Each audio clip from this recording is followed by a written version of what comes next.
Vamos orar juntos, Pai, no nome do Teu Filho Jesus. E mais uma vez, tomamos posse da verdade da Tua palavra. Escolhemos, Pai, escolhemos crer, decidimos acreditar naquilo que está escrito. Nós decidimos crer que o Senhor é um Deus que faz a ferida, mas que cura essa ferida.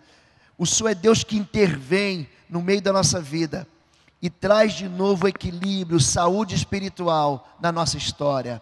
Atrai-nos essa tarde mais uma vez com as Tuas cordas de amor para esse lugar de intimidade, junto às Tuas fontes e junto ao Teu trono de glória em nome de Jesus. Amém.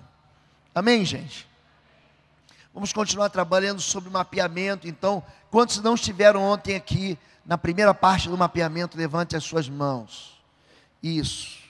Vou fazer uma pequena introdução aqui, dizendo que quando você pega o livro de Josué, o livro de Josué é um livro que anuncia, que traz uma série de princípios de batalha espiritual.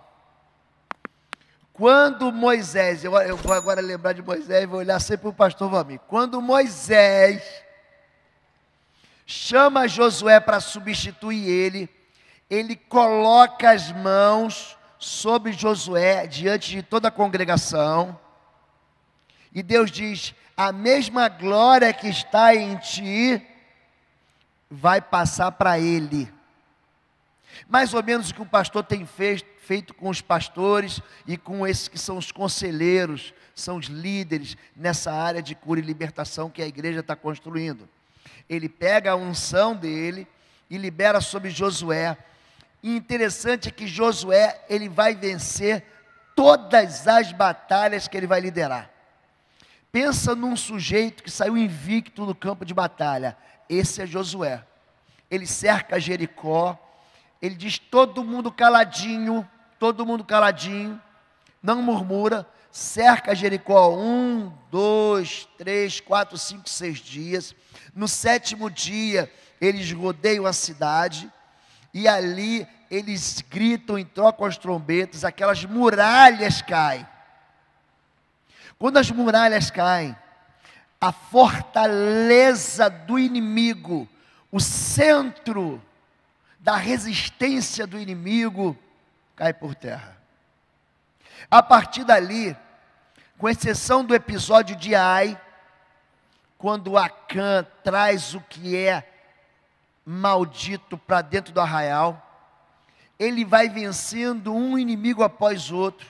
Se juntam 5 inimigos, 5 reis, de Jebus, de Laques, de Jafurte, e eles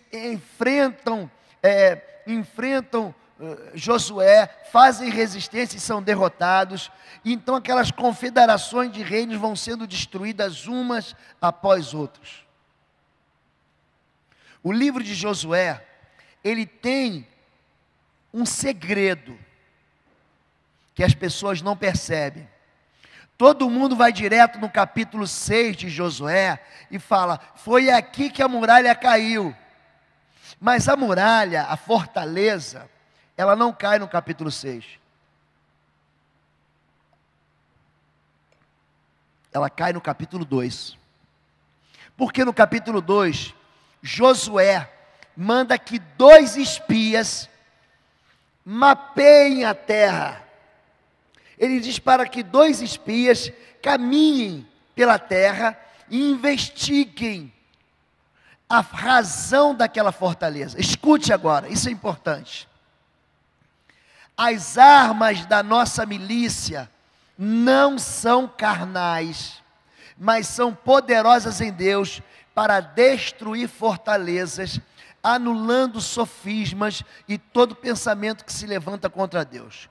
Quando você vai mapear, quando você vai arrancar a fortaleza inimiga do coração do homem, você tem que entender que essa luta não é carnal.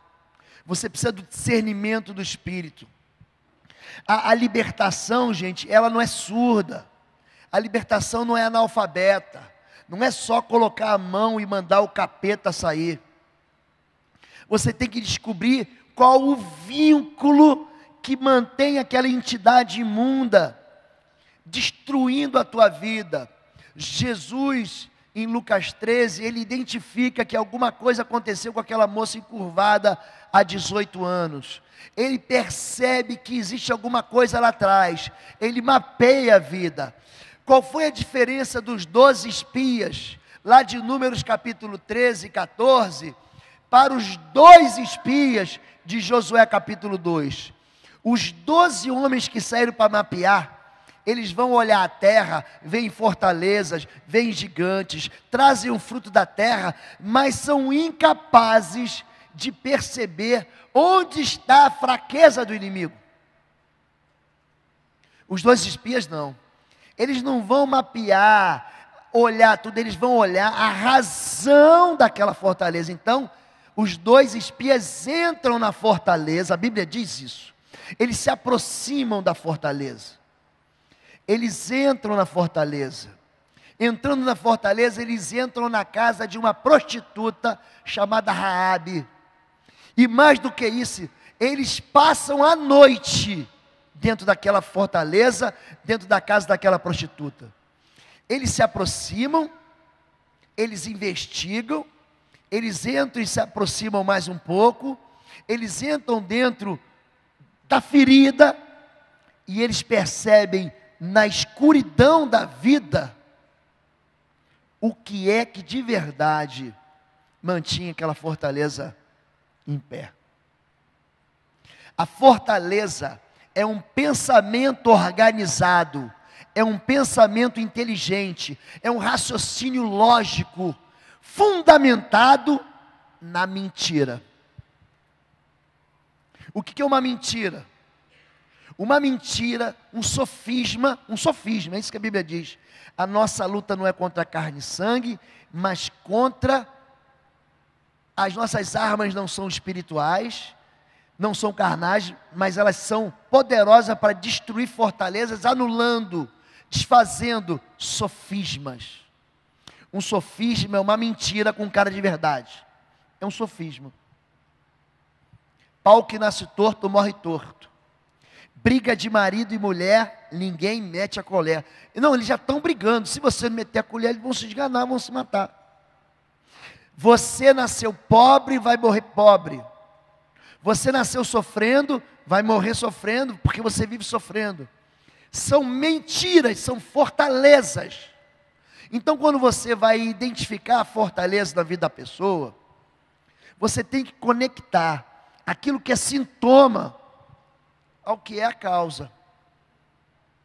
Não adianta dar o remédio para esconder, para camuflar o sintoma. Você tem que descobrir o que está dando sustentação àquela infecção na vida da pessoa. E é isso que o mapeamento faz. Agora, o mapeamento é feito com muito cuidado. Você precisa de tempo. Você não resolve a vida de ninguém com 15 minutos de oração. Não resolve. Existe no coração dela uma semeadura de 5, 10, 20, 30, 40 anos de erva daninha. Você lança semente de erva daninha. A pessoa chega no gabinete, senta. Um mês de convertido, fala: e aí, pastor? Cadê as flores do campo? Meu filho, primeiro você vai arrancar as ervas daninhas. Você vai preparar a terra de novo. Você vai semear flores do campo. E aí você vai colher flores do campo. Você destruiu tua família. Agora você vai restaurar tua família. Você destruiu a relação com os seus filhos. Você vai atrás. Pastores nem querem falar comigo mais. Você vai atrás. Você insiste. Você persiste. Você lava o campo que você está semeando com amor. Você pede socorro àquele que tem os bálsamos de cura na sua vida. Dá trabalho restaurar. Dá trabalho libertar. Gente, dá trabalho libertar. Para uma vida que nós batizamos ano passado, eu contei aqui de um menino, de um rapaz, de 20 e tantos anos, que ficou 13 anos, de 26, mas que metade da vida dele, ele ficou no satanismo e no ocultismo. Você acha que não deu trabalho? Deu muito trabalho. Depois eu o atendia, e no princípio eu não conseguia falar para ele de Jesus. Eu começava a falar, já manifestava um espírito imundo. Eu passei durante 4 ou 5 atendimentos que eu fazia com ele, 1h30 só expulsando dominações, só expulsando legiões de demônios, gente. Isso é sério. E aí depois de um tempo aquelas fortalezas vão sendo enfraquecidas. E depois de enfraquecidas elas vão sendo eliminadas, o valente amarrado, por causa do nome daquele que é mais valente, que é Jesus de Nazaré. E depois de um tempo, algumas outras ocasiões, aquelas mesmas entidades que nós havíamos expulsado, elas voltavam. Por que o espírito imundo volta? Ele anda por lugares áridos e volta para a antiga casa, porque encontra um lugar adornado para ele, onde Jesus ainda não é rei, onde Jesus ainda não é Senhor. Nós saímos da casa dele com 6, sabe esses sacos de lixo preto de 100 litros? 6 sacos, 6 sacos, com todo tipo de objeto ligado ao ocultismo e à magia negra. Você sabe que o vínculo do sangue é terrível. Só de punhais, ele tinha uma coleção de punhais, na qual ele fazia o sacrifício de animais. Esse rapaz ainda não está pronto, mas um dia eu vou gravar com ele um vídeo, vou botar no canal. Aliás, entra no canal do YouTube, Oswaldo Lobo, só isso, Oswaldo Lobo, e se inscreve nesse canal. Oswaldo Lobo, você vai receber semanalmente 2, 3 vídeos de mensagens. E eu vou colocar o testemunho desse rapaz. Eu estou esperando ele crescer, ele amadurecer, ele encorpar na fé, ele criar uma musculatura. E vou colocar um vídeo desse homem para vocês saberem como é que é mapear. Então havia situações em que, por exemplo, tinha um espírito imundo que manifestava direto nele, direto. Praticamente todo dia manifestava esse espírito imundo, se expulsava, na semana seguinte estava lá esse espírito imundo manifestado de novo. E um dia eu já aborrecido, cansado, em nome de Jesus, onde você está escondido? Fale! E eu não percebi, nunca tinha visto, o moço estava com a mão para trás, acorrentado, maniatado. Ele puxou a mão para frente e apareceu uma tatuagem aqui, uma tatuagem. Quando eu levantei a tatuagem era a tatuagem justamente que representava aquele espírito imundo. E era uma tatuagem que tinha ele chama de tribal, é uma espécie de uma tatuagem como uma aliança em volta do seu dedo, só que ela é marcada na pele. A tatuagem é um vínculo de sangue. A tatuagem é uma marca de escravo. A tatuagem muitas vezes é feita como sinal de aliança romântica entre um homem e uma mulher, é um pacto de sangue. A tatuagem, querido, é um pacto de sangue. No momento em que muitas igrejas e denominações têm resistência com relação ao uso do óleo na ministração, nós usamos, o óleo não faz nada. Quem cura, quem liberta não é o óleo, quem cura é Deus. Mas nós usamos como símbolo da ação do Espírito de Deus, só isso. Na hora que nós colocamos a mão e oramos, aquele moço deu um berro, aquele espírito imundo, ele deu um grito, que todos os atendimentos das salas pastorais tiveram que ser suspensos para ir socorrer o rapaz. Então,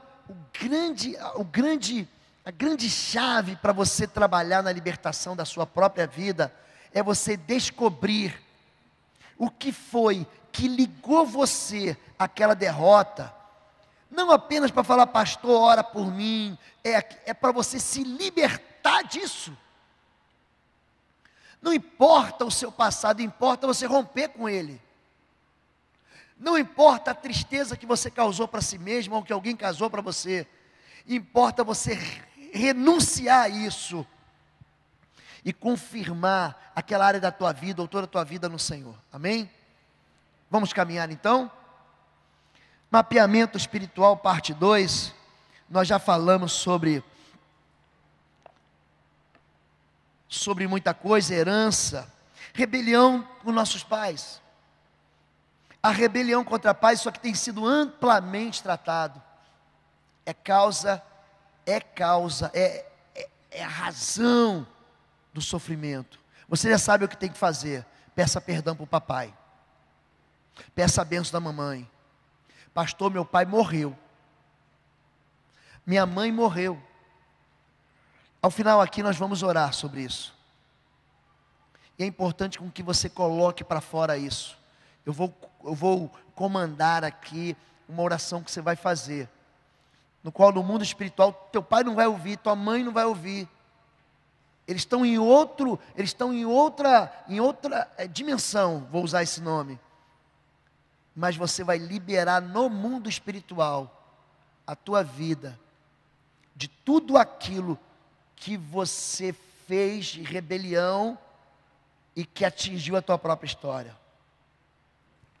Número 5, pecado encoberto. O que encobre as suas transgressões nunca prosperará, mas os que a confessa e deixa alcançará a misericórdia. Que tipo de gente que encobre a transgressão? É gente que tem vergonha. São aqueles pecados que você diz, esse ninguém vai saber.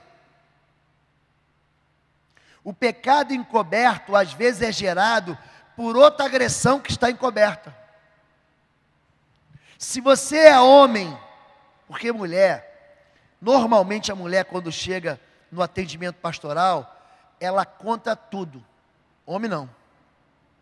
Homem ele esconde, ele vai contando a história aos pedaços. O gato subiu no telhado. Ele vai contando devagarzinho. Mulher não, mulher já abre. Normalmente, existem casos que funcionam ao contrário. Então, por exemplo, se o homem foi abusado, e existe, gente, isso é muito comum, uma enormidade de homens que foram abusados e que não falam, que escondem e que justamente operam de uma maneira contrária ao abuso. Exemplo, tratei de um rapaz, esse rapaz era seminarista, já ia ser ordenado pastor e caiu num caso de adultério com a esposa. Quando eu comecei a tratar ele me contou a história dele muito triste. Ele disse que o pecado é sexual, eu vou sempre na primeira vez que ele teve relação sexual, primeira vez. E eu perguntei, quem foi a sua primeira relação sexual? Ele contou que foi uma prostituta, e depois ele teve. Pode ficar escandalizado, querido, mas é normal isso. Isso acontece muito. Aliás, não é tão normal assim, mas não é raro você encontrar. Esse rapaz tinha uma relação com o nome de 1000 mulheres que ele tinha se deitado. 1000 mulheres. E nesses casos, o que eu faço? Eu pego o nome dessas pessoas e eu faço ele pedir perdão a Deus por ter se feito uma só carne. E faço ele citar esses nomes e desvincular o nome dessas pessoas da vida dele. Para você que teve uma vida sexual pura, isso não é nada. Mas para ele se sente absolutamente impuro, condenado. Então quando ele confessa ter feito uma só carne, e diz o nome dessas pessoas, e diz, eu tiro de mim tudo que me prendeu, todo o laço de alma, a essa pessoa, e eu tiro delas, tudo delas que se prende a mim, as lembranças românticas, as promessas feitas, os juramentos, os pactos de amor. Ele se livra disso, mas nesse rapaz eu não conseguia resolver com ele. Até que um dia eu falei para ele, Depois do quarto ou quinto atendimento, eu falei: você está mentindo para mim. Tem pecado encoberto aí. Quando foi sua primeira relação sexual? E na verdade esse rapaz tinha sido abusado aos 8 anos de idade por um vizinho que tinha 14, 2 crianças. Mas a família dele morava no interior. Em vez de ajudar o menino que foi abusado, qual foi a reação da família? Começou a chamar o menino de mariquinha, de menininha, de gayzinho. Aquilo foi criando um ódio dentro dele. Ele não era homossexual, ele foi estuprado. E ele foi criando ódio dos primos, dos tios, dos pais, que todo mundo: eu sou homem, eu sou homem. Um dia, com 13 anos então, ele vai no prostíbulo, se deita com a prostituta e diz: eu sou homem. E toda vez que ele lembrava, ele saiu daquela cidade, foi morar na capital. E toda vez que ele se lembrava daquele abuso, o que ele fazia para confirmar a sua identidade de homem? Transava com uma mulher, transava com uma mulher, transava com uma mulher. Eu sou homem, eu sou homem. Ele ouvia as vozes: gay, menininha, mariquinha. Esses os nomes mais suaves que eu posso falar aqui.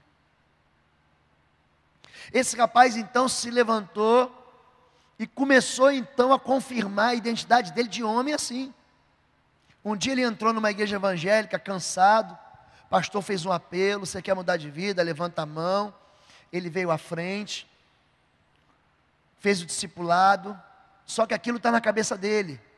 Qual é o pecado encoberto aí, gente? É o ódio, é a amargura, é a culpa. Amargura porque você me fez mal, culpa porque eu permiti que você me fizesse mal. Não só o ódio àquela pessoa que abusou aquele garoto, mas o ódio à família inteira.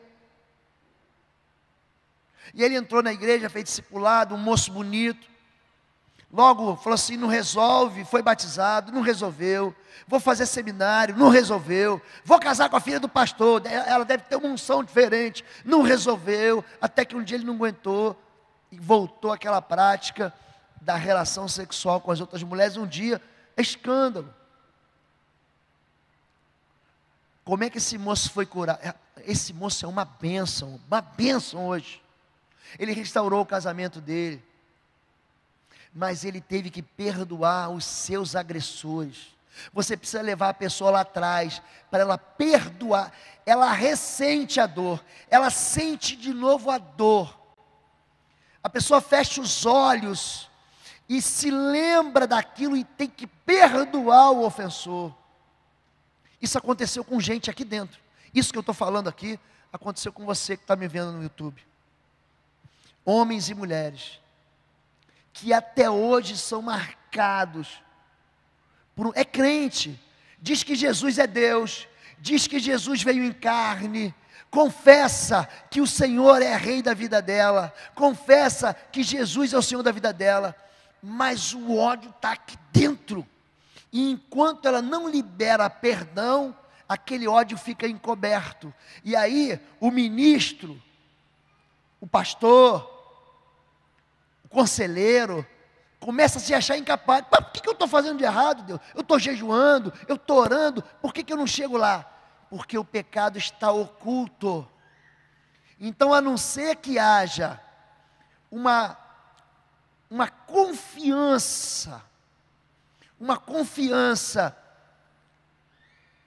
extremamente forte entre o conselheiro e aquele que foi vítima, a pessoa não vai falar.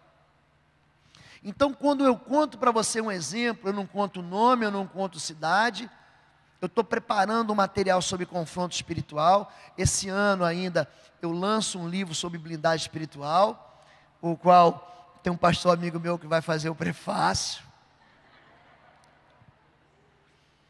Mas quando eu conto isso, eu ligo para a pessoa, eu vou contar o caso assim, eu não vou citar teu nome. Ih, pastor, pode até botar meu nome que eu já estou curado. Aliás, um sintoma de que a pessoa está curada é quando ela faz piada com a sua própria derrota. Quando ela faz piada com a derrota dela, ela está curada. Ela já não liga mais. Vocês receberam aqui um rapaz, um ex-travesti, vocês lembram disso? Um pastor? Aquele homem é curado. Ele vem aqui falar na televisão, para dizer, eu tropecei aqui. É cura. Está aqui a cicatriz, mas não dói mais. Pode apertar que não dói mais. Está bem? Pecado encoberto. E o pecado encoberto, a gente fica imaginando que é um pecado cabeludo. Não é, é isso aqui, ó, falta de perdão. Examine-se o homem a si mesmo. Então coma do pão e beba do cálice. Pois quem come e bebe sem discernir o corpo do Senhor, come e bebe para a sua própria condenação. 1 Coríntios 11 não diz que você deve ficar sem tomar ceia. Diz, examine-se e coma.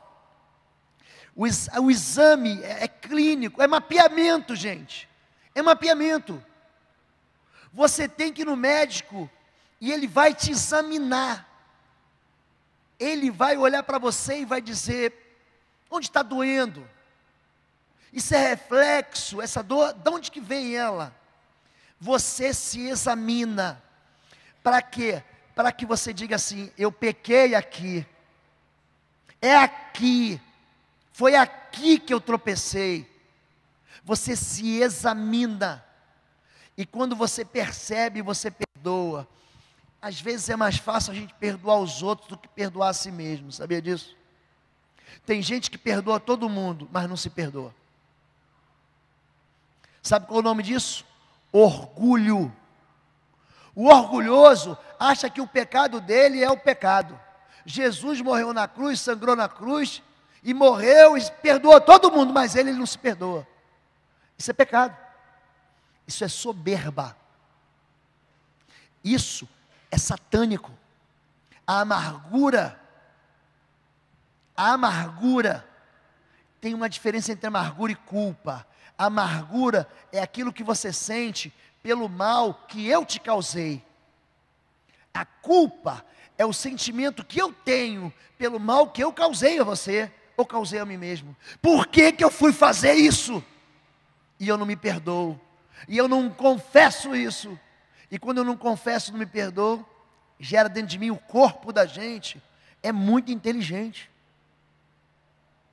O apóstolo Paulo vai continuar dizendo aqui em Coríntios 11, que tem muitos que dormem, é gente que já morreu. Quem aqui é batistão velho que nem eu? Que entrava na igreja, tinha o jornal O Batista, lembra disso? Aí você tinha atrás do jornal, vinha o obituário, os que dormiram no Senhor. Lembra disso, pastor? Gente que dorme, ele está dizendo, é gente que morre de câncer. São doenças psicossomáticas que vão tomando conta dele. É uma úlcera, é uma dor de cabeça que não sai, e você ora. Gente com doença de pele, erupção na pele, e que não confessa. Enquanto eu escondi, enquanto eu guardei, a tua mão pesou, os meus ossos doíam, confessei ao Senhor o meu pecado, Ele me perdoou. Só que nós somos ensinados a esconder. O diabo que anda nas trevas quer que você esconda, porque enquanto você esconder, ele vai te massacrar. Ele vai trabalhar com medo, com a vergonha. Gente, o que o pastor vai pensar de você? O que o pastor vai pensar de você? Vai pensar que você quer ser curado, ora bora. Você vai no médico. Ah não vou contar para o doutor que eu estou com minha hemorroida. Gente, ó, você que é mulher, tudo bem. Você vai no ginecologista. Mas homem, meu irmão, para mexer nesse lugar aqui, meu irmão, você vai, não é fácil não. Tem muita gente que tem câncer de próstata porque tem preconceito. O médico chega, o que ele vai pensar de mim se eu chegar lá com uma doença no local assim tão sensível, onde mamãe passou talco?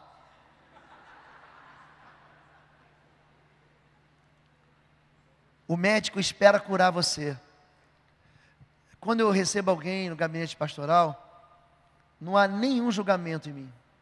Sabe por quê? Porque eu também fui curado. E eu me coloco na posição de alguém que já veio um dia para pedir socorro. Se você precisa de socorro, procura a tua liderança. Eu os orientei assim, eu fui exaustivo, não fui, pastor?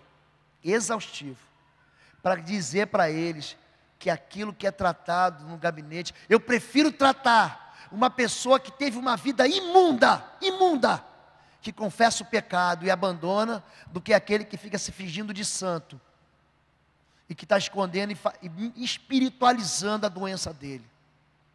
A pessoa vem e conta toda a verdade, conta. Eu não me escandalizo.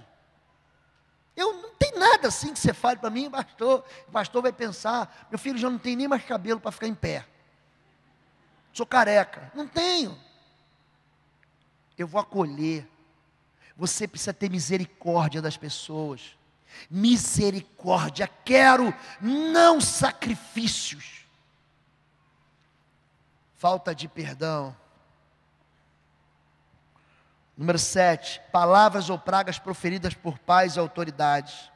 E despertou Noé do seu vinho, e soube o que o seu filho menor lhe fizeram. O caçulinha levado, e disse: maldito seja Canaã, servo dos servos sejam os seus irmãos. Qual é a mecânica aqui dessa situação? Noé levantou, saiu da arca, plantou uma vinha,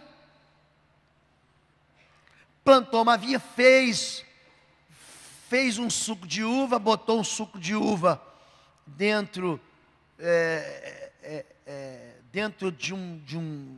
de um recipiente. Esse suco de uva virou vinho, fermentou, e aí ele bebeu o vinho e tomou todas, sabe? Tomou uma manguaça, não é? E bebeu tanto que ficou nuzão, peladão. O filho mais novo, vendo a vergonha do pai, expôs a nudez do pai. Aí o pai falou: você fez isso comigo, meu filho? Você vai ver o que teu neto vai fazer para você. Você vai ver quando você crescer.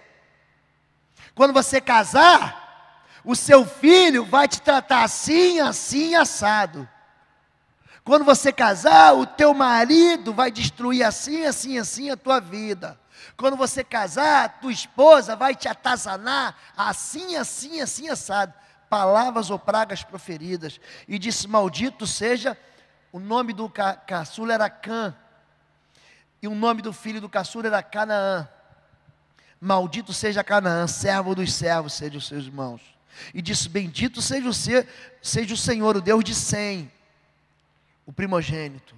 E seja-lhe Canaã por servo. Alargue Deus a Jafé, o do meio, e habite nas tendas de Sem. Seja-lhe Canaã por servo.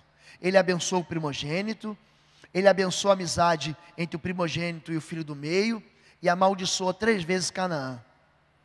Vai em Canaã hoje para você ver. Vai hoje na Palestina para você ver. Eu fui lá, alguns irmãos foram lá. Eu fui com um pastor em Belém, território da Cisjordânia. Uma miséria. No meio de um país rico que é Israel, tem uma favela. Palavras e pragas lançadas. Você precisa se libertar das pragas que o abuso da autoridade lançou sobre você no momento do ódio. No momento da raiva, a mamãe falou uma bobagem. Então, você traz a mamãe, traz o filhinho, e retire essa palavra. Eu retiro a palavra de destruição. Eu retiro a palavra de praga. Eu retiro a expressão de maldição da sua vida. Causas de sofrimento. Todo envolvimento com espiritismo, feitiçaria e satanismo. Preste atenção nisso. As consequências do envolvimento com o ocultismo são implacáveis, elas não desistem. Sofrimento multiplicado, perda de filhos e viuvez precoce, distanciamento de Deus, destruição, de morte e todo tipo de miséria constituem as maldições do envolvimento com o ocultismo. Você vai e faz um acordo no ocultismo para você prosperar em qualquer área da sua vida. O diabo dá com a mão e toma com a pá cavadeira. Ele cobra preço. Tem um contrato. Você assina um contrato. Ele quer você. Eu tratei de um senhor, gente, um senhor, que durante o final do culto de libertação, ele passou muito mal e manifestou um espírito imundo. Esse senhor, ele tinha uma mãe que trabalhava num centro de ocultismo, com o espírito de morte. Ela vai perdendo, todas as vezes que ela prospera, ela perde alguém da família. E esse rapaz foi alvo de sucessivos ataques de espírito de morte contra ele. Você faz um acordo pedindo para que um espírito imundo te ajude, ele vai te ajudar, mas não vai ficar barato. É uma conta que fica cara demais. É uma conta que vai perseguir você. Pastor, eu fiquei viúvo cedo.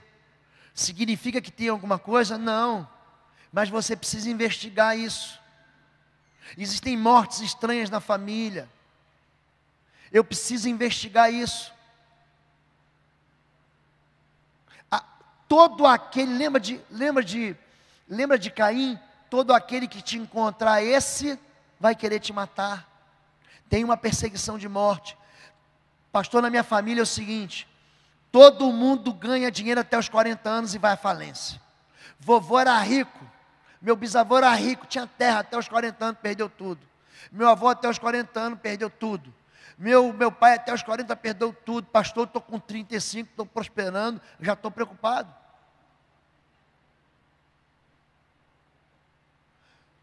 Perda financeira, pode investigar a morte, investigue.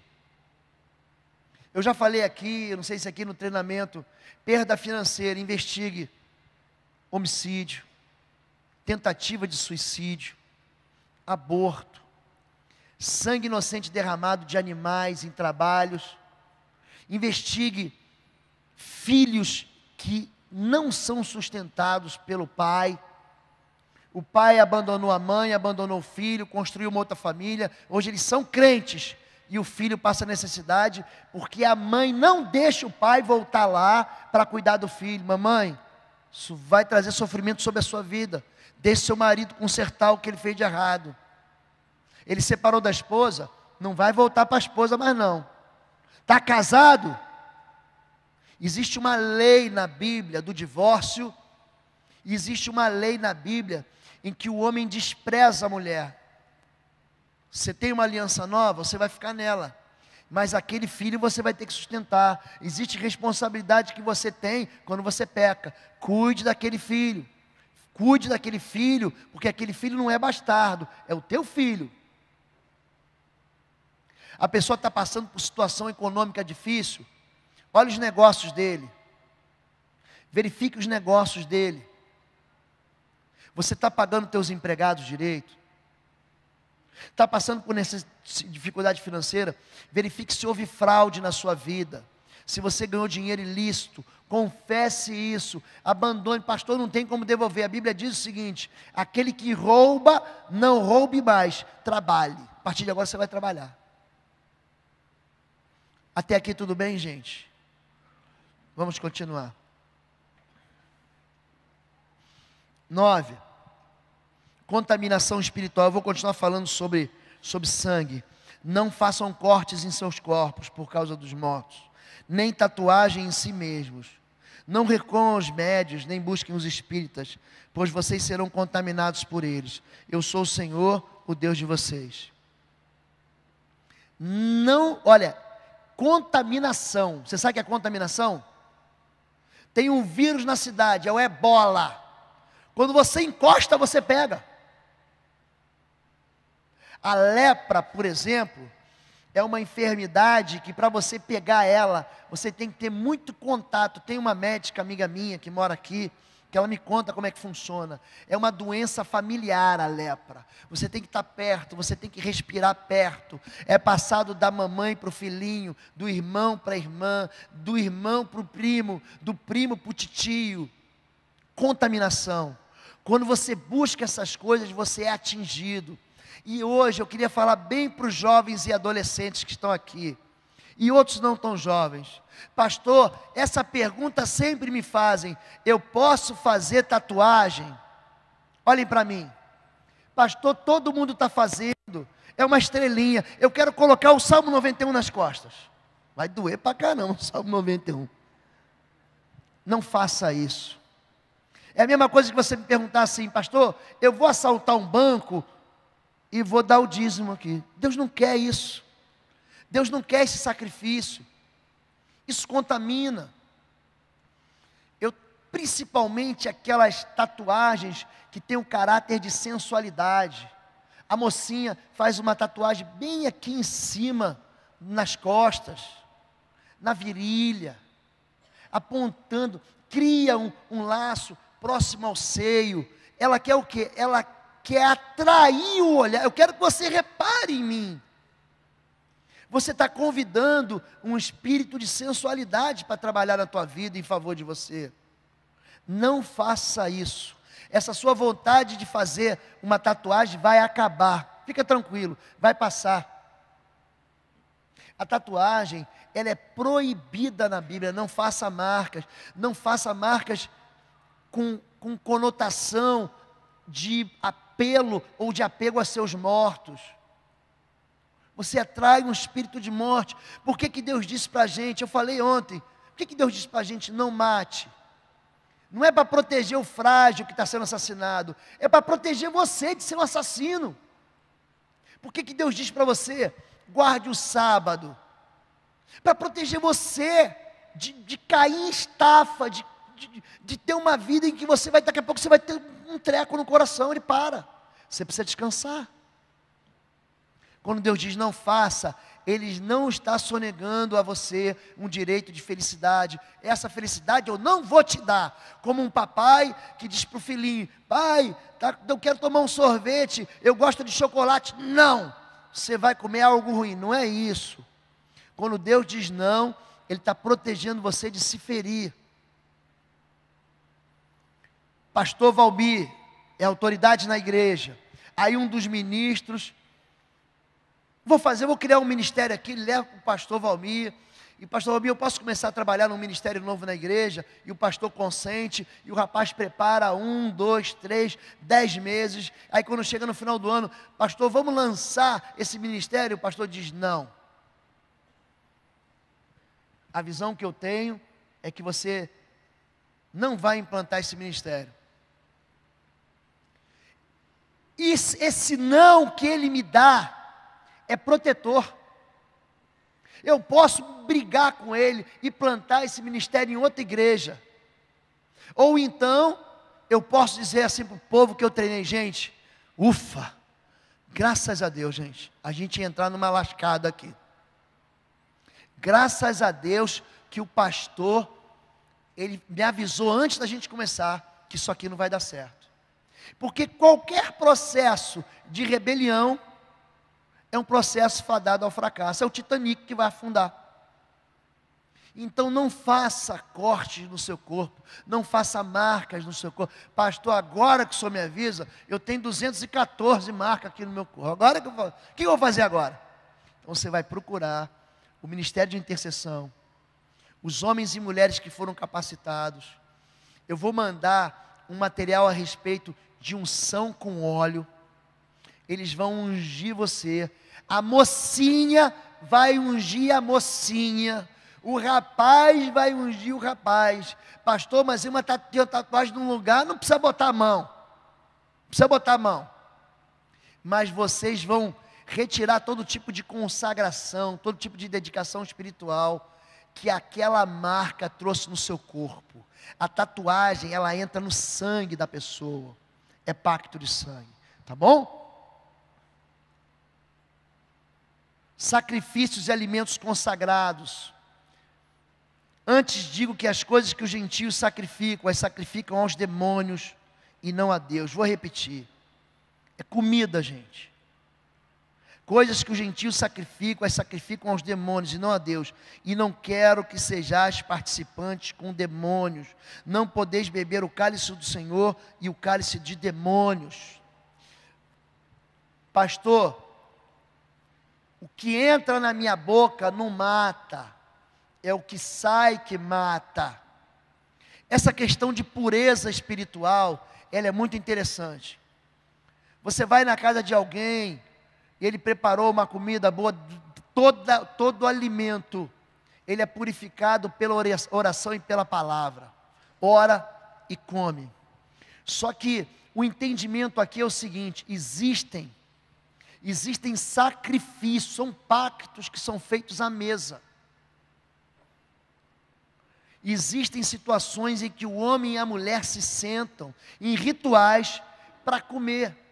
É comum, durante o processo de libertação, a pessoa colocar para fora, vomitar alimentos que ela comeu há anos atrás. Eu vou contar um caso mais severo, já tive muitos casos, mas o mais severo de todos.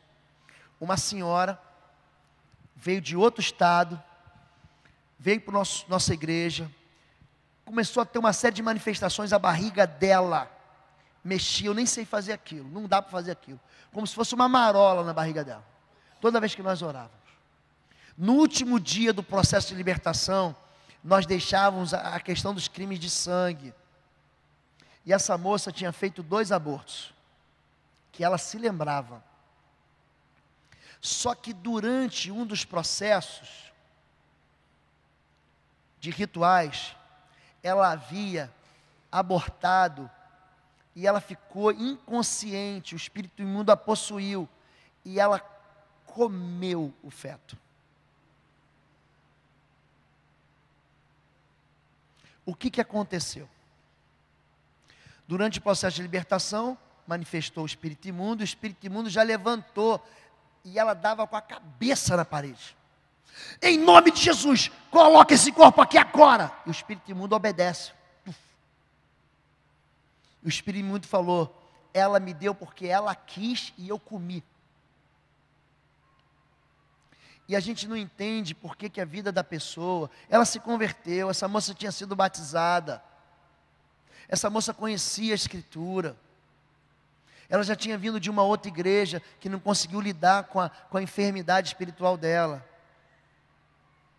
Em nome de Jesus, coloca tudo para fora, agora, vai colocando, em nome de Jesus, põe para fora, não é só uma voz, você tem que insistir nisso, põe para fora, daqui a pouco, demorou 1, 2, 3 minutos, aquela comida estava aqui dentro, e saiu de dentro dela. Então quando a gente fala de coisas sacrificadas a demônios, não é aquilo que você sentou para, não é a feijoada que você sentou para comer na casa do teu vizinho, não. É aquilo que foi feito em ritual. Quem fez, sabe que fez. Quem fez, sabe que fez. Não é a coxinha de galinha que você comeu ali no boteco da esquina. É a comida que foi consagrada e você sabia o que você estava fazendo. O espírito imundo, ele se alimenta. Então, dependendo da casta dele, tem entidade que, por exemplo, só come fubá, só come milho, só come pipoca, só toma um tipo de bebida, só fuma um tipo, um fuma charuto, outro fuma cigarro de palha, outro fuma cachimbo. Aí uma outra entidade é outro tipo de comida. A pessoa se consagra a essas entidades e come. Você que já foi de ocultismo sabe do que eu estou falando. A pessoa fica trancada no quarto e só come um tipo de comida. Aquela comida é comida consagrada a ídolos. Vocês estão entendendo a diferença entre o almoço que você está fazendo, a janta que você está participando e o sacrifício? São 2 coisas absolutamente distintas. Amém?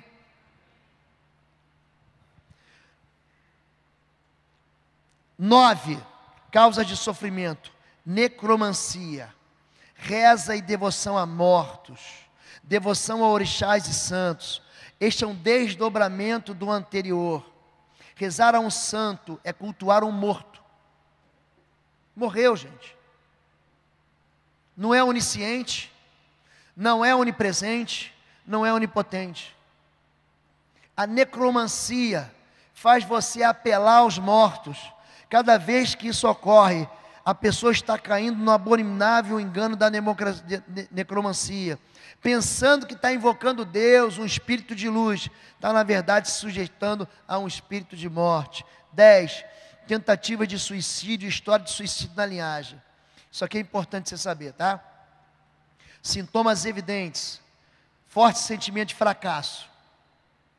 Você que tem depressão, olha para mim. Você que está em casa e que está com vontade de dar cabo da sua vida. Deus é Deus de vida, não é de morte. O espírito imundo, Satanás, tentou Jesus para ele se jogar do pináculo do templo, no tempo que Jesus estava fraco, 40 dias de fome. O inimigo vai usar a tua fraqueza, a tua depressão, a tua tristeza profunda, o teu pânico, para dizer para você: dá um fim na sua vida. Isso é mentira, isso é mentira. O nosso Deus é Deus de eternidade, o nosso Deus é um Deus de longura de vidas, o nosso Deus é um Deus de vida eterna, o nosso Deus é um Deus de vida em abundância. A vida que Deus te deu é para você viver até o fim, até o fim, até o fim. Não caia no engano de que você vai tirar a sua vida e as coisas vão melhorar, que não vão. Deus deu a vida e só Deus pode tirar a vida, querido. Sintomas evidentes das pessoas que tentaram suicídio ou têm história de suicídio na família: forte sentimento de fracasso, desistência generalizada, quadros de depressão caracterizados por pensamento de suicídio, apatia crônica, medo obsessivo de morrer ou de ficar doente, pânico. É um pacto de sangue com espíritos de morte, fracasso, bancarrota e depressão. É também um sacrifício humano. Quando você tratar de gente deprimida, presta atenção, porque o inimigo vai tentar enrolar ela, vai tentar enganar essa pessoa, e vai tentar dizer coisas como: acaba com a sua vida. Oi gente, um rápido intervalo. Você que ainda não é membro, seja membro do canal para nos abençoar. Dá um like, compartilha. E se você quer crescer em libertação e batalha espiritual, vai lá na nossa loja www.institutoexodo.com. Os nossos livros estão lá, que vão fazer você crescer nessa área e se tornar um valente na batalha. Deus te abençoe. Eu era jovem e eu não era cristão ainda. Eu era aspirante ou tenente num batalhão lá em São Paulo. E um jovem soldado ficou terrivelmente possesso dentro do alojamento de uma companhia, a qual eu era o comandante.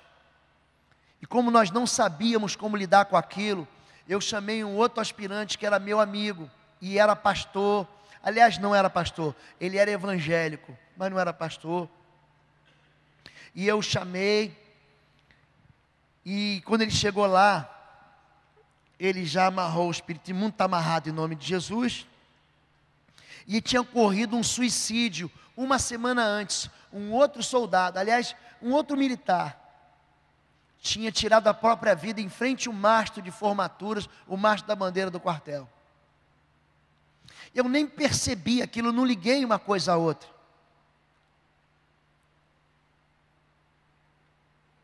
Aquele tenente então fez a seguinte pergunta para aquela pessoa endemoniada, para o espírito imundo: quem foi que matou aquele menino no pátio da bandeira? Eu cheguei então para o tenente e falei assim: tenente, ninguém matou ele não, foi suicídio. Ele falou: Lobo, fica quieto, fica quieto. Quem foi que matou aquele menino? E aí o espírito imundo abaixou os olhos e falou: você sabe quem foi. Quem matou ele foi Lúcifer.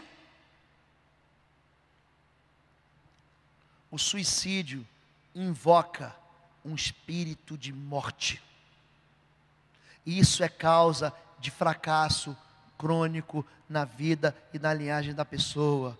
11. Homicídio e história de assassinatos na linhagem. O homicídio invoca um espírito de perseguição e prisão. produz uma dívida espiritual e social, que transforma a pessoa em um prisioneiro fugitivo. A pessoa sente-se perseguida e frequentemente em sérios perigos e ameaça de morte. Cada homicídio é um pacto de sangue com o espírito de morte. Uma moça muito jovem, ela quando chegou para a gente cuidar dela, ela tinha 26 anos. E todos os homens na vida dela morriam. Todos os homens que ela amava morriam. Ela tinha um irmão que ela gostava muito, muito, muito. Ele morreu tragicamente atropelado, estraçalhado por um ônibus. Era o irmão mais velho dela. Ela saiu de casa, ela tinha um pai muito violento. Aos 17 anos ela casou com um rapaz de 21 anos que ela amava. Esse rapaz foi assassinado a facadas durante uma briga de torcida.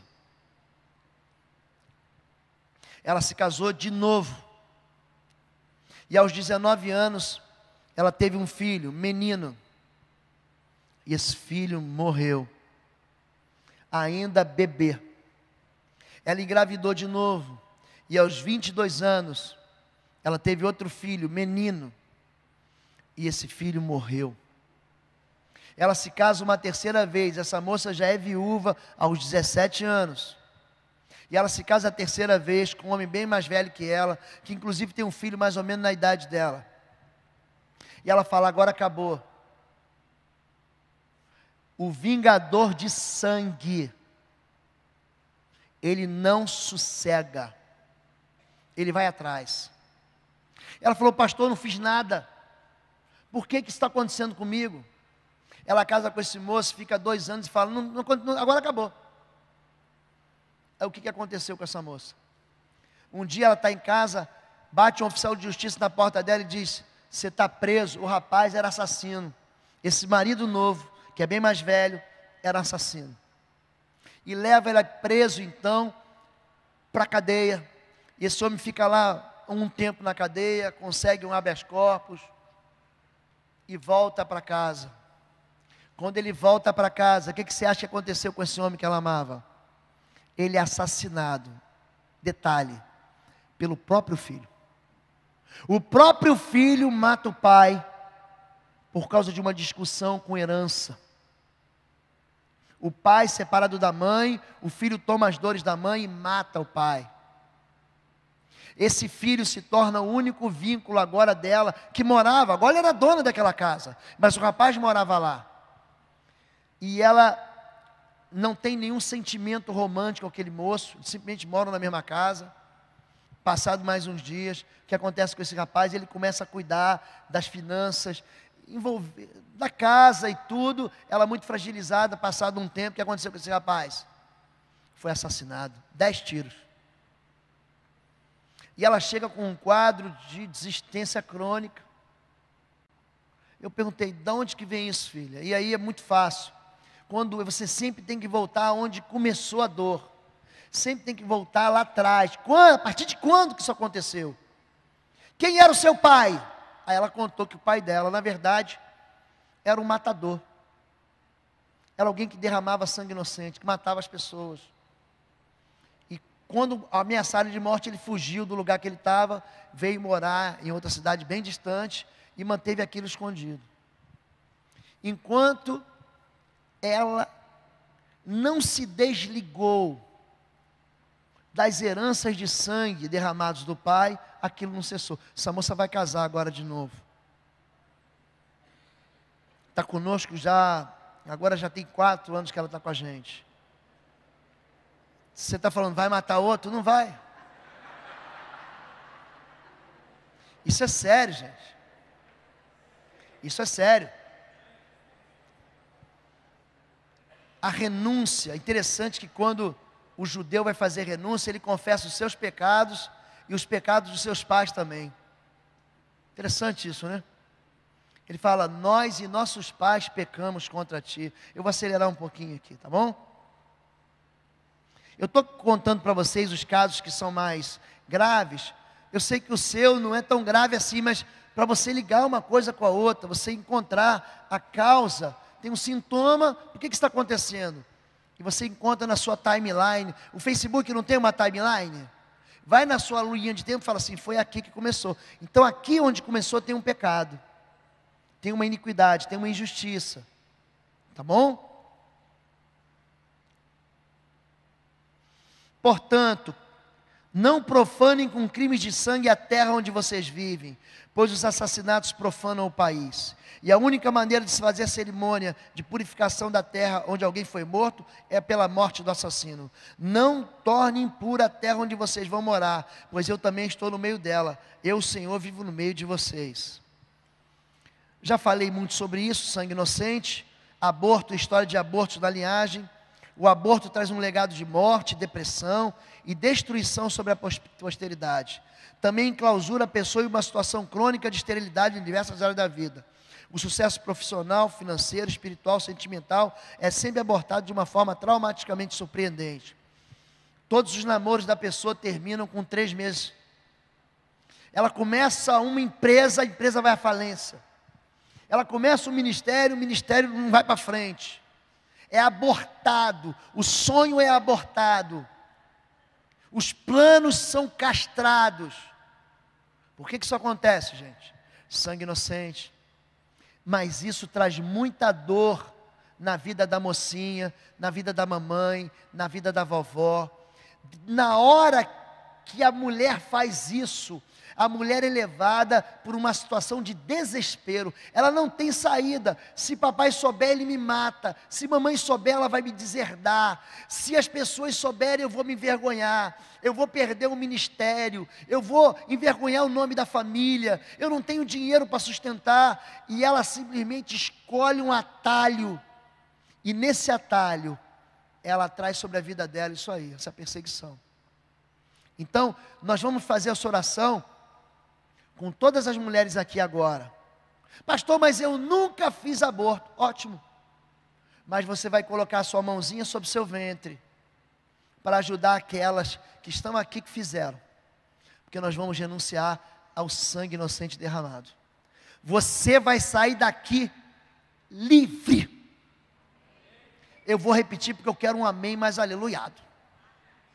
Se você tropeçou em qualquer uma dessas causas, você vai sair daqui hoje livre. Amém.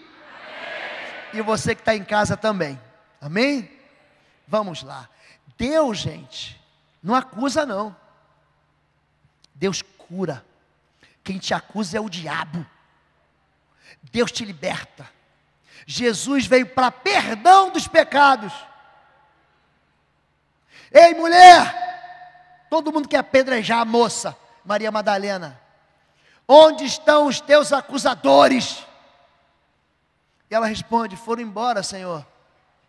Pois eu, Jesus de Nazaré, também não te condeno. Vai e não peques mais. Hoje é dia de sepultar o passado, é dia de olhar para frente. Pedro nega Jesus 1, 2, 3 vezes. Jesus encontra com ele na praia. Jesus faz questão de buscar. Ele está culpado. Ele fala, não dá mais para mim. Jesus vai lá buscar ele, se encontra com ele e fala, Pedrão, você me ama? Você me ama? Você me ama? Você me negou 3 vezes, mas eu sei que você me ama. Ele faz Pedro confessar 1, 2, 3 vezes e diz, não acabou, Pedro. Eu não desisto de você. Eu não apagarei o pavio fumegante. Eu não vou destruir a cana quebrada. Eu sou um Deus que restaura. Eu sou um Deus de recomeço. Eu sou um Deus que não te abandono. Eu não desisto de você. Não foi porque você tropeçou. Não foi porque você me negou. Não foi porque você se acovardou. Não foi porque você se esqueceu. Não foi porque você teve medo. Eu não vou te deixar. Eu sou o teu Deus, eu sou o teu Senhor, e eu vou cuidar de ti, e eu vou fazer de você uma bênção, e você vai ser canal de restauração na vida dos seus filhos, dos seus pais, da sua casa, em nome de Jesus. Você entende isso, filho? Isso aqui não é para você ficar impressionado. Isso aqui é para você saber que tem cura.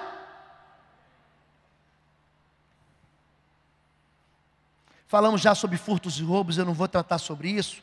E para encerrar, eu vou falar sobre perversão sexual. Incesto, prostituição, adultério, homossexualismo, bestialidade. Vocês não sabem que os seus corpos são membros de Cristo? Tomarei eu os membros de Cristo e os unirei a uma prostituta? De modo nenhum. Vocês não sabem que aquele que se une a uma prostituta é um corpo com ela? Pois como está escrito, os dois serão uma só carne. Sexo é espiritual e contamina. Não se deite com a mulher do seu próximo, contaminando-se com ela. Não se deite com um homem, como quem se deita com uma mulher, é repugnante. Não se contamine com nenhuma dessas coisas, porque assim se contaminaram as nações que vou expulsar da presença de vocês. Até a terra ficou contaminada, e eu castiguei a sua iniquidade, e a terra vomitou os seus habitantes. Quais são os desvios comuns na área sexual? Tendência a uma afetividade, desejo sexual desordenado, feitiçaria sexual, pornografia ligada à masturbação descontrolada, sonhos eróticos constantes e relações sexuais espíritas, exibicionismo, fetichismo sexual, masoquismo e pedofilia. Busque sempre a primeira aliança sexual que você fez. Sempre ela.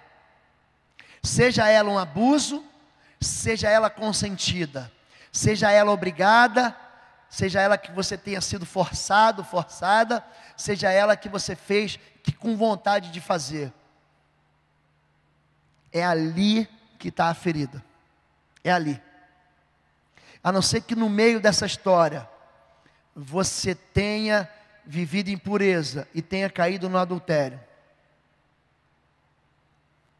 Por que que uma pessoa, pastor, se torna tão perversa sexualmente? Aquela mulher não vale nada, pastor. Aquela fulana, pastor, aquela fulana lá, ela não vale um centavo furado. Aquele homem não quer nada com Deus. Não é isso não, querido. Ele está preso dentro de um cativeiro, ele não consegue sair não. Ele precisa ser liberto. Ele ama Jesus. Ele ama a sua esposa, ela ama o seu esposo, mas ele não consegue sair sem ajuda. Ah, pastor, aquele rapazinho, e dentro da igreja evangélica agora, tem uma turma dizendo que crente odeia gay. Mentira. É mentira. Dentro das igrejas evangélicas, tem um monte de rapazes e moças com tendências homoafetivas. E eu vou dizer uma coisa para você, eu sei que você está aqui. Porque eu tenho ajudado muita gente nessa área. Muita gente. Tem um material que está aqui, homossexualidade e espiritualidade. E perversão sexual. Se você tem gente na sua casa, na sua família, com essa dificuldade, esse material é revelador. Tem um livro do pastor Cote, que fala sobre o espírito de sensualidade. É revelador. Cura. Cura. O que está por trás de um menino, de uma moça homossexual? O que está? O que está por trás de um rapaz que tem uma tendência homossexual desde a infância? Número 1, pai ausente. O pai devia estar lá, mas não está. O pai abandonou a mãe. O pai fez o filho e foi embora. O pai, ele trabalha tanto, que ele nunca está em casa. E quando ele está em casa, ele fala: filho, não tenho tempo que eu vou dormir. Pai ausente. 2, ambiente familiar hostil, violência doméstica, brutalidade do pai. A violência é a segunda causa. Você pode perguntar para alguém que tem tendência homoafetiva como é o seu pai. Pergunta isso para ele. Em 95% dos casos ele vai dizer: eu não tenho pai, ou o meu pai foi um crápula. Terceira causa, abuso na infância. O abuso é aquela conexão, mesmo que não foi consentida, aquela conexão trouxe para a vida daquela criança a operação de um espírito de sensualidade. Ela fica presa ali. 4, perseguição espiritual por causa de consagração a espíritos imundos. Às vezes vem da mãe, da avó, que tinham vidas sexuais promíscuas. O homossexual, querido, é um querido que precisa de ajuda. Ele precisa de acolhimento. Ele não tem ninguém para conversar. Ele quer conversar com o pai e com a mãe, ele tem medo. Ele quer abrir o jogo, ele tem medo. Ele quer se consertar. Agora tem uma turma que diz que não pode pedir ajuda para psicólogo, não pode pedir ajuda para pastor. Você pode pedir socorro, sim. Você deve pedir socorro, sim. Você, querido, não existe cura gay.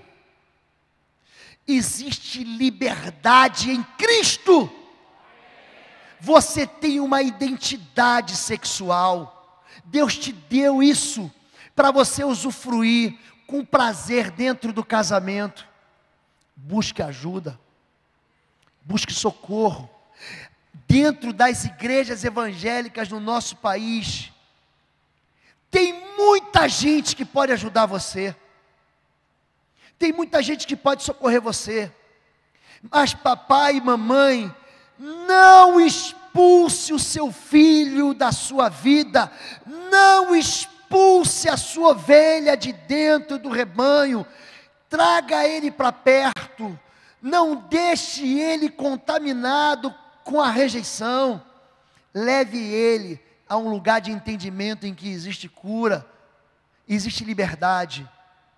Eu não quero usar essa palavra cura, porque está tomando uma outra direção, mas existe liberdade para ele. O teu marido não consegue se libertar de uma vida de pornografia. O teu filho não consegue. Gente, existe liberdade para isso. Eu quero encerrar, porque o meu tempo já acabou, e ler com vocês um texto. Eu vou pedir já para os intercessores se posicionarem aqui na frente.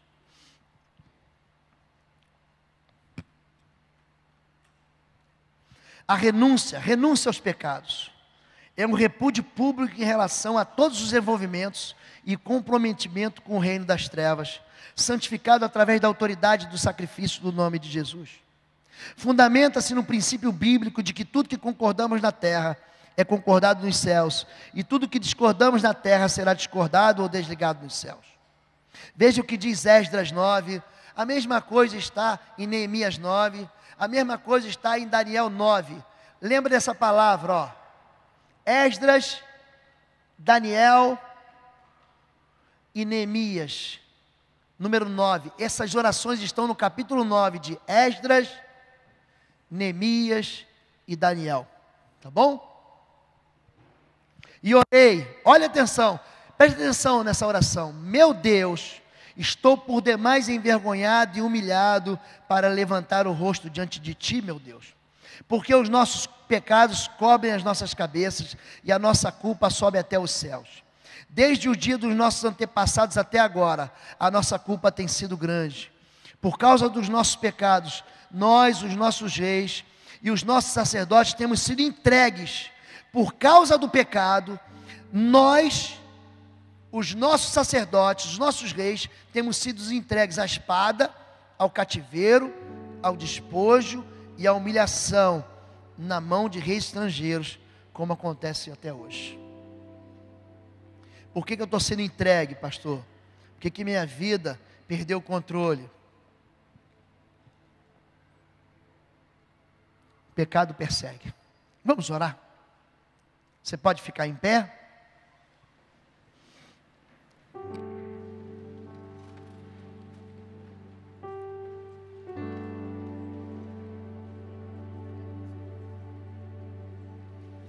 Fique em pé. Vamos orar também para você que é órfão. Você que é órfão, você que foi abandonado. Deus é pai de órfãos. Se tem alguém que a Bíblia diz que recebe filiação direta de Deus, é o tal do órfão.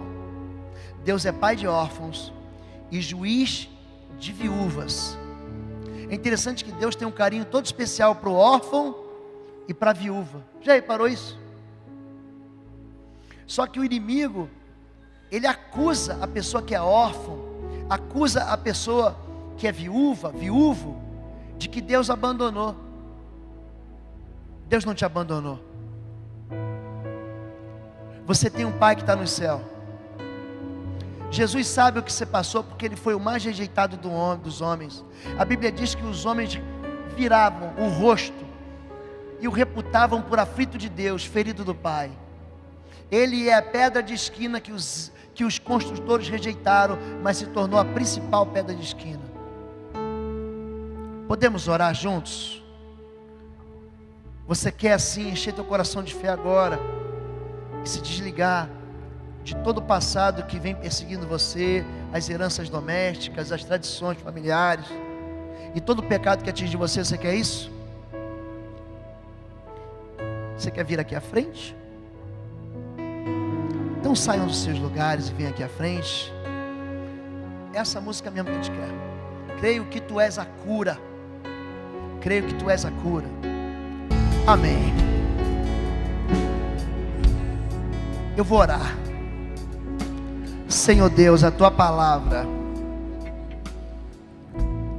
ela subsistirá eternamente. Passarão os céus e a terra, a tua palavra não passará. Nem um jota, nem um tio da tua lei vai deixar de se cumprir. A tua palavra foi pregada aqui com simplicidade e com verdade. E agora os teus filhos vêm à frente, confessando os seus pecados, as suas culpas, as suas contaminações. E eu quero convidar e concordar aqui na terra, que o teu Espírito Santo de Deus, tem toda a liberdade para entrar no coração, nas fortalezas, nos esconderijos, nas sombras, nas penumbras, e retirar todo vínculo do diabo, todo vínculo satânico, toda perseguição maligna é desfeita agora, em nome de Jesus. Como autoridade do nome de Jesus, e como igreja do Senhor, eu enfraqueço agora,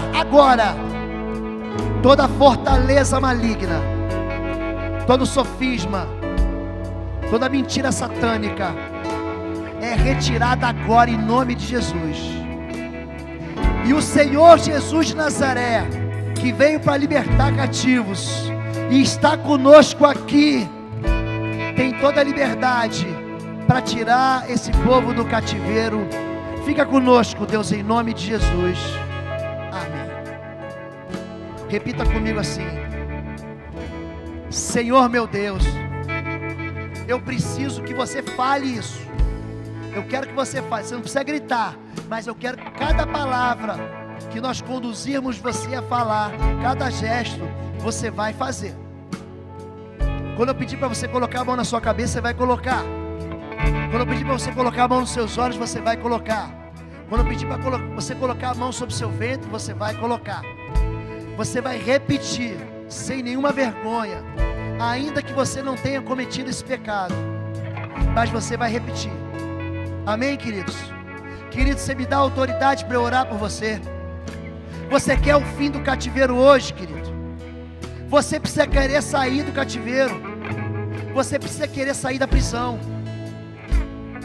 Feche teus olhos agora e diga assim: Senhor meu Deus e meu Pai que está nos céus, em nome de Jesus, eu confesso que o Senhor é o meu Deus, o Senhor é o meu Rei, o Senhor é o meu Salvador. Eu sirvo a Ti, e eu não sirvo mais a nenhum outro. Eu quebro aqui toda a ligação que eu tive com qualquer espírito imundo. Eu quebro todos os pactos. Eu quebro todas as dedicações espirituais que eu celebrei nas trevas, que eu celebrei no oculto. Em nome de Jesus, eu retiro agora todo o poder e toda a legalidade que foi dada a Satanás. Eu retiro da minha vida, da minha família, da minha história, da minha casa e do meu futuro. Em nome de Jesus, eu declaro no mundo espiritual que eu amo os meus pais, mas eu confesso que eles não foram justos diante do Senhor. Por isso eu confesso os abandonos, a orfandade, os abusos, a violência, as falhas na paternidade, a busca pelo ocultismo. Eu confesso a feitiçaria, a bruxaria, a magia negra, o espiritismo. Eu confesso os adultérios. Em nome de Jesus, eu me desligo, eu me solto de todas as prisões espirituais a qual eu fui submetido. Em nome de Jesus, eu libero perdão sobre todas as autoridades, meus pais biológicos, meus pais que me criaram, meus professores, aqueles que governaram a minha vida e que me machucaram. Em nome de Jesus, eu aqui e agora os perdoo por toda injustiça, por toda violência, por todo o mal que me fizeram. Eles não me devem nada. Eu os perdoo, porque eles me trocaram por outra família. Eles me trocaram pelo jogo, pelas drogas, pela cachaça. Eu perdoo os meus pais, em nome de Jesus, e me cubro aqui com o sangue do Cordeiro. Portanto, diante dessa confissão, toda a legalidade e todo o poder das trevas que veio dos meus antepassados e atingiu a minha vida, está quebrado. Diga: está quebrado, em nome de Jesus. Todas as correntes caem por terra, em nome de Jesus. Senhor meu Deus, em nome de Jesus, eu te peço perdão, porque eu me rebelei e eu me revoltei contra a autoridade dos meus pais, dos meus pastores e dos meus líderes. Eu peço perdão pela revolta, mas em nome de Jesus, eu agora me humilho e recebo o perdão do Senhor. Eu entrego ao Senhor todos os pecados encobertos, as minhas vergonhas. Eu confesso ao Senhor que eu menti. Eu confesso ao Senhor que eu roubei. Eu confesso ao Senhor que eu enganei. Eu cometi injustiça. Eu infligi o mal contra aqueles que eram mais frágeis. Eu enganei. Existe escuridão na minha vida. E eu confesso os meus pecados encobertos ao Senhor. Em nome de Jesus de Nazaré, eu libero perdão contra aqueles que me roubaram, que me traíram, que me abandonaram. Eu libero perdão em favor daqueles que foram desleais, aqueles que me traíram, que me deixaram passar fome, que me trocaram por outra pessoa. Eu perdoo essas pessoas. Eu perdoo aquele que me tocou malignamente. Eu perdoo aqueles que me agrediram, que me machucaram, que foram cruéis. Senhor meu Deus, eles me machucaram, eles me feriram, mas em nome de Jesus, eu me desligo deles agora.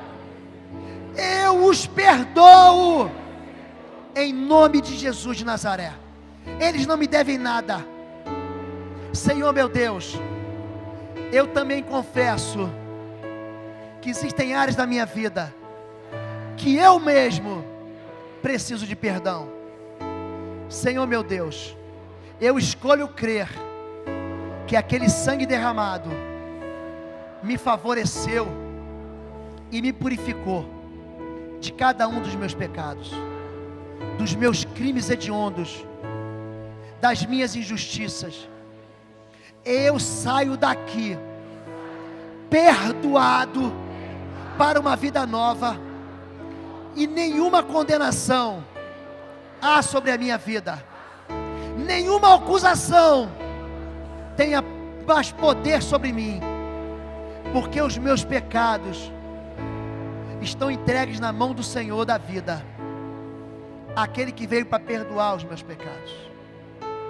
Senhor meu Deus, eu me livro aqui, eu entrego meus ouvidos ao Senhor, para receber a Tua bênção. A Tua palavra é a verdade, e toda mentira, toda palavra de maldição, toda expressão de praga, que entrou pelo meu ouvido, e encontrou no meu coração algum abrigo, eu retiro agora, eu destruo agora essa fortaleza. Eu sou amado do Pai, eu sou filho de Deus, eu sou sal da terra, eu sou luz do mundo, eu sou cidade edificada sobre o monte, eu sou mais que vencedor. O Senhor meu Deus é comigo. Diga: Deus é comigo, como um guerreiro valente, e Ele me guardará e fartará a minha alma nos lugares secos. O Senhor jamais me abandonará. O meu nome está escrito nas palmas da sua mão. Ainda que a minha mãe me deixe, Ele jamais se esquecerá de mim, porque Ele me comprou por preço, e o sangue de Jesus me purifica. Essas palavras lançadas contra mim não se cumprirão, porque a palavra de Deus, a palavra profética de Deus, encontrou abrigo no meu coração, e eu decido crer que eu sou uma bênção, e eu sou autoridade aqui na terra, para ligar na terra, e o mundo espiritual vai se submeter ao poder do nome de Jesus, o qual eu carrego como filho de Deus.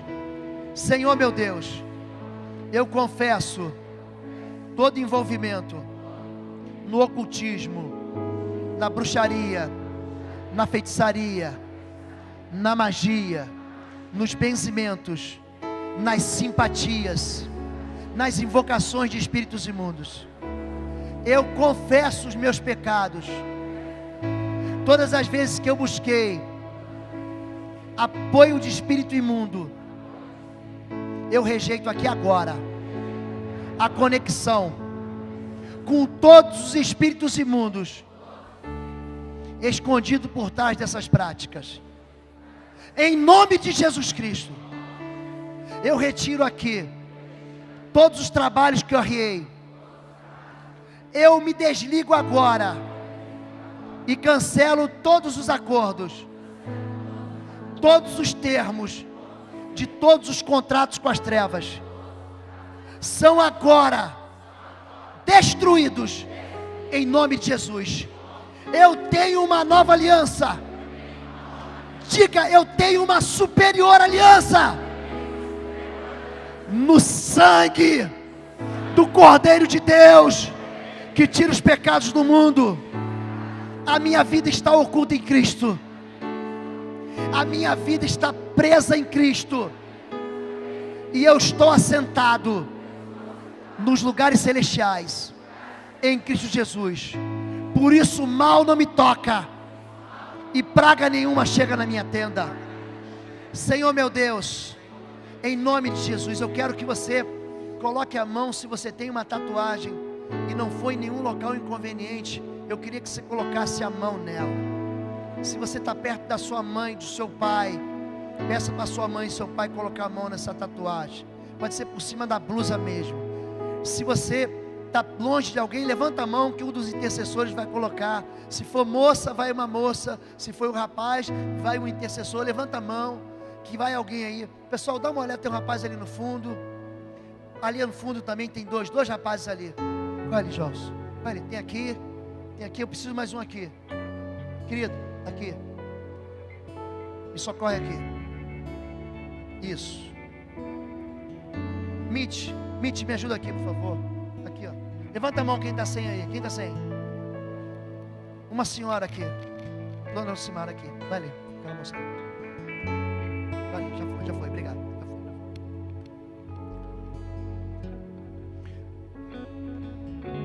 Diga assim, todos vocês: Senhor meu Deus, em nome de Jesus de Nazaré, eu confesso que eu desobedeci a tua palavra e eu marquei o meu corpo em desonra ao Senhor.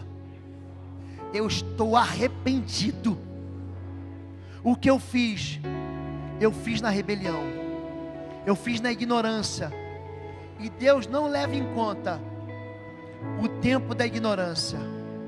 Eu consagro aqui agora essas marcas de tatuagens ao Senhor dos Exércitos, e nenhum vínculo existe mais entre essas marcas e qualquer espírito imundo ligado a elas.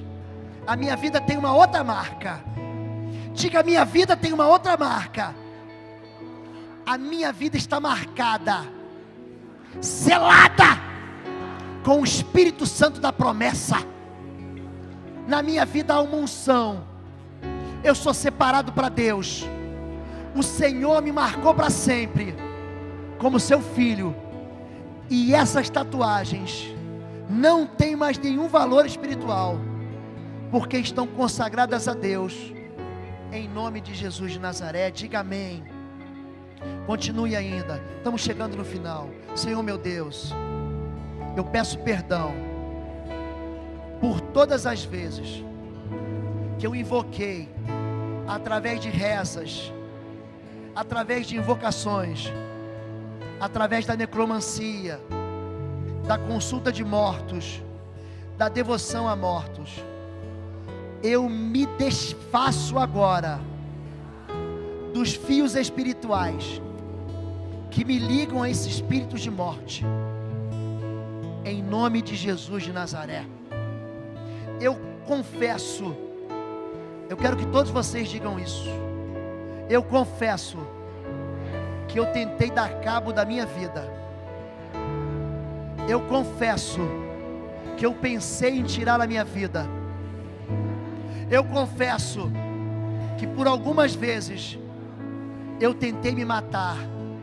Senhor Jesus, me perdoe, porque no momento da dor, da desesperança, no momento do sofrimento, eu pensei em tirar a minha vida.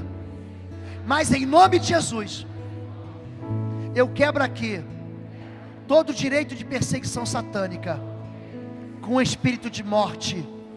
Eu vou viver até o fim, e o Senhor me fartará com longura de dias, com fartura de dias sobre a face da terra, e eu entrarei na eternidade, e lá não haverá mais morte, nem mais dor, nem mais sofrimento.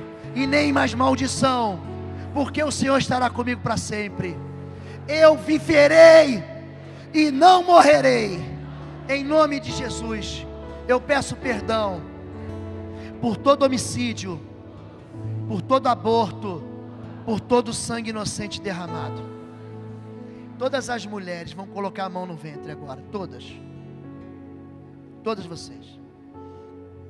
Vocês homens, vão todos vocês colocar a mão nos seus corações agora. Porque se a moça fez aborto, o homem consentiu. Se a moça fez aborto, o pai obrigou, a mãe obrigou. Se a moça fez aborto, o homem que devia sustentar abandonou. Então, homens com a mão no coração, mulheres com a mão no ventre, diga assim: Senhor meu Deus, o meu ventre é ventre de vida. Ainda que a minha mãe tenha tentado me abortar, o Senhor me escolheu primeiro e me designou para viver eternamente. Eu quero pedir perdão, porque em algum momento da minha história eu transformei o meu ventre, eu consenti que o meu ventre se tornasse um sepulcro.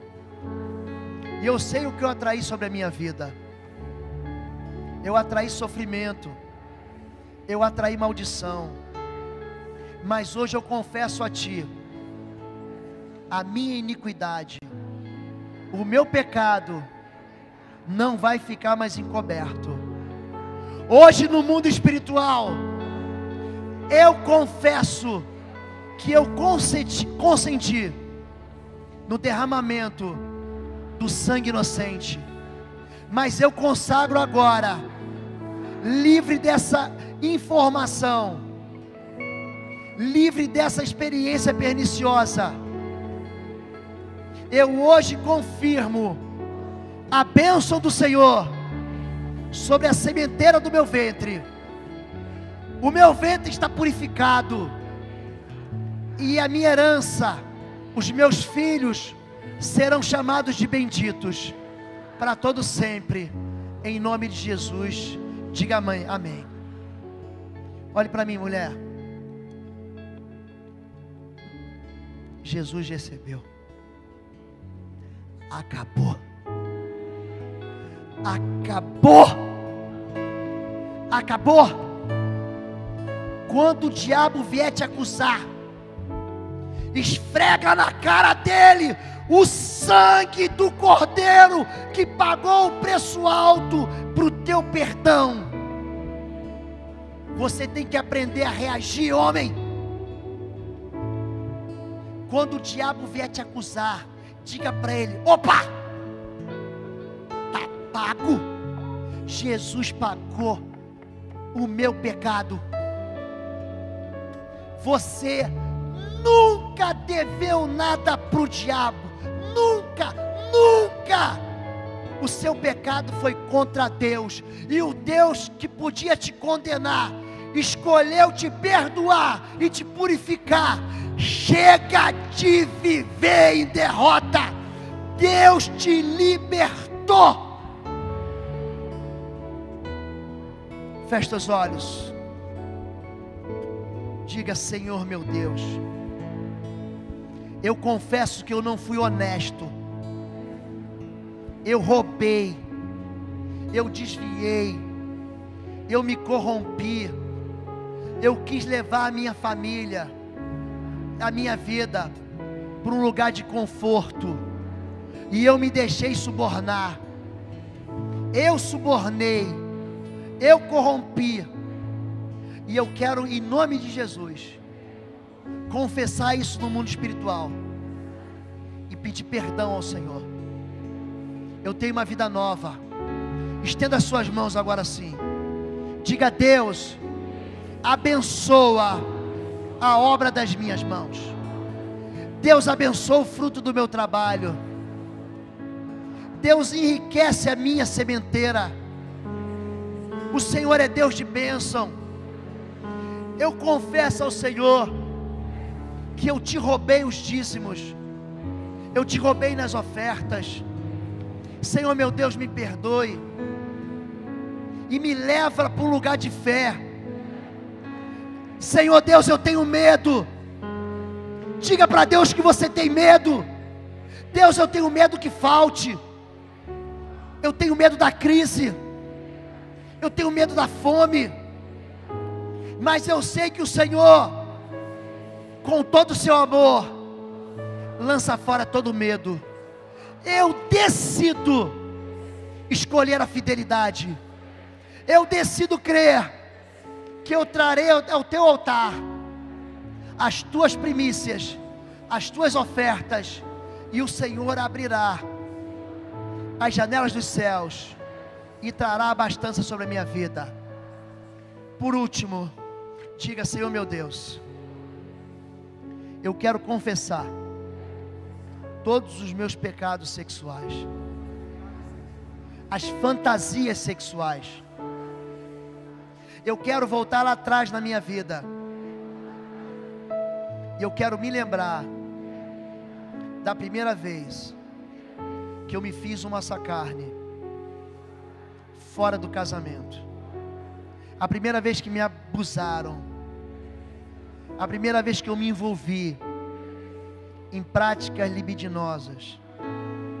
O Senhor conhece aquele dia, Deus. Os teus olhos viram tudo. Eu não posso me esconder de ti. Eu confesso aqui, querendo ou não, eu me fiz uma só carne, e eu recebi uma herança de autoridade maligna sobre a minha vida. Senhor meu Deus, me perdoe.